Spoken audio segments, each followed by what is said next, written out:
Olá, amigos. Muito obrigado pelo convite da IA Delta. É uma honra poder falar para colegas de todo o Brasil, para os interessados na área jurídica, para estudantes, concursandos, interessados na carreira de delegado de polícia.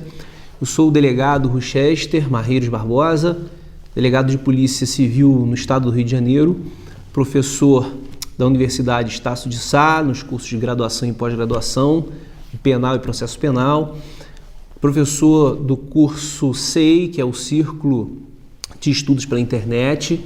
Vocês podem procurar no Google, e um curso preparatório para concursos públicos baseado em resolução de exercícios. Também professor da FAEPOL, preparatório para delegado de polícia.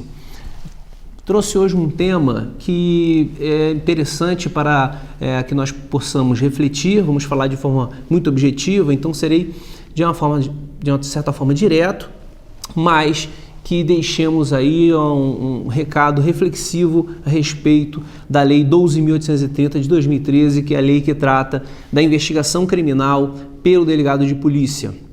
A lei, ela trouxe algumas afirmações óbvias, algumas afirmações que na verdade já era o entendimento da doutrina da jurisprudência por conta da figura do delegado de polícia no Estado Democrático do Direito, e algumas regras, algumas normas que na verdade elevam o patamar do delegado de polícia como um órgão de garantias, um órgão que poderá exercer a sua função de maneira independente. Então, a Lei 12.830, ela realmente traz um marco para a história da carreira e começa a colocar o delegado de polícia dentro do processo de transição do regime militar para o democrático, que a gente chama de justiça de transição, no fortalecimento institucional necessário para que a carreira tenha equivalência a um órgão de Estado e efetivamente exerça a função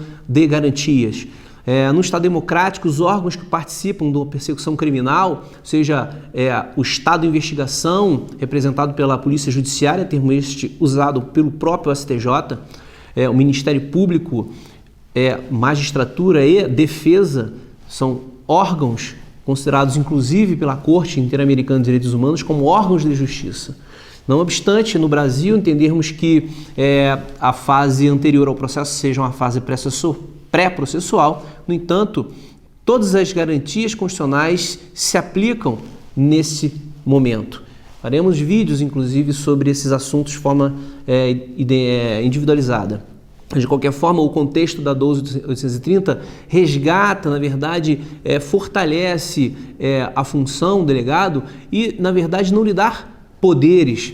Na verdade, a lei dá garantias ao cidadão de que diminuirá ou irá praticamente anular as interferências políticas no manejo dos inquéritos policiais pelo delegado, no momento em que a norma impede que o delegado de polícia seja um mero repetidor da norma. Muitas das vezes a norma, a lei federal, o Código Penal, o Código de Processo Penal, eles estão eivados de inconstitucionalidade.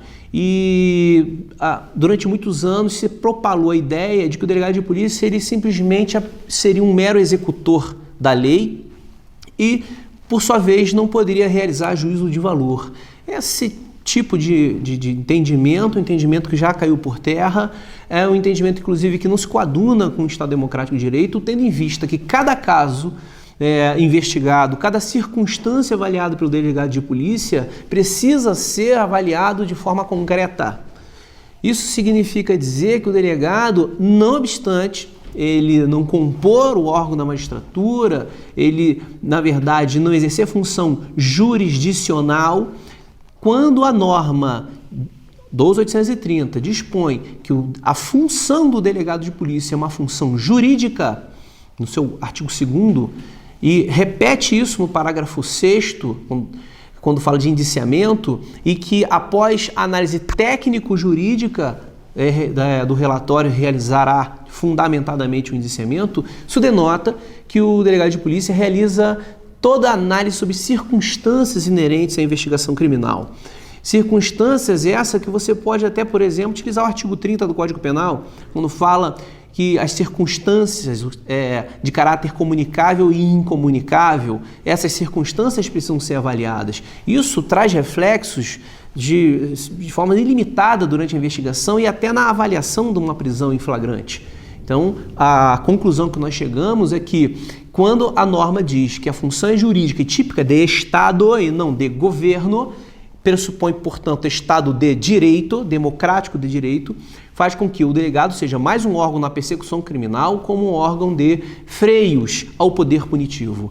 O órgão deve ser visto sob a lente populi, ou seja, deve ser avaliado que o delegado de polícia ele é órgão de Estado e presta serviços aos direitos fundamentais, e não o contrário, que seria a chamada lex principi, lex lente principi, que significa que, verdade, as pessoas é que têm um dever com o Estado, como se elas prestassem serviços, devessem somente deveres ao Estado. A lógica no Estado democrático é o contrário. O Estado tem que garantir direitos fundamentais e direitos humanos. Bom, em razão disso, o delegado de polícia, quando se torna uma carreira jurídica e, acima de tudo, uma função jurídica, nada mais faz do que a avaliação tanto das questões sobre a constitucionalidade e mais sobre a questão da convencionalidade, ou seja, não é possível no dia de hoje, com a globalização inerente ao nosso dia a dia, que o delegado não tenha vistas para os tratados internacionais. Nós temos tratados internacionais que norteiam até mesmo a investigação criminal. Tratados internacionais sobre direitos humanos. Ou seja, delegado de polícia, portanto, quando for avaliar questão jurídica, que é a questão fática colocada à sua frente, e a avaliação jurídica a respeito desse fato, ele irá realizar toda a efetivação de direitos constitucionais e de tratados de direitos humanos. Portanto, a Lei 12.830, mais do que atribuir função jurídica, algo que já era inerente à atividade do cargo num Estado democrático de direito, fortalece a ideia de que o jurisdicionado e os atos praticados pelo delegado de polícia poderão ser controlados pelo Poder Judiciário e passa o jurisdicionado, passa o investigado, na verdade, a ter maior garantia de que esses direitos fundamentais lhe serão assegurados. Ficamos por aqui e continuaremos sobre esse ponto, sobre direitos humanos, num outro vídeo. Muito obrigado, um forte abraço.